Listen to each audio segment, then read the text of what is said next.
బిడ్డ పుట్టగానే స్వీట్లు పంచడంతోనే ఒక తండ్రి బాధ్యత తీరిపోతుందా?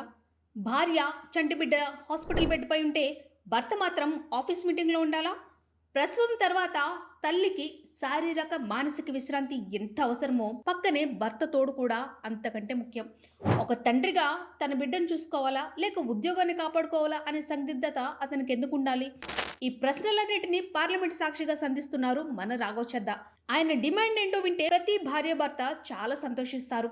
ఇంతకీ రాఘవ్ చద్దా ఏమంటున్నారంటే, పిల్లల పెంపకం అనేది కేవలం తల్లి బాధ్యత మాత్రమే కాదు, అది తల్లిదండ్రులు ఇద్దరూ పంచుకోవాల్సిన బాధ్యత అని. చట్టాలు కూడా అదే ప్రతిబింబించాలి అంటున్నారు.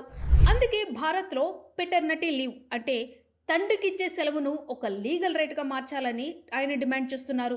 భార్యకు మద్దతుగా ఉండడం, బిడ్డతో బంధాన్ని పెంచుకోవడం ప్రతి తండ్రి హక్కు అంటున్నారు. కాబట్టి మారుతున్న కాలంతో పాటు మన ఆలోచనలు కూడా మారాలేమో. తండ్రికి సెలవిస్తే అది కుటుంబానికి బలాన్ని ఇస్తుంది. రాఘవ్ చద్దా చేసిన డిమాండ్తో మీరే ఏకీభవిస్తారా? మన దేశంలో కూడా ఈ చట్టం రావాలంటారా? మీ అభిప్రాయాన్ని తెలియచేయండి.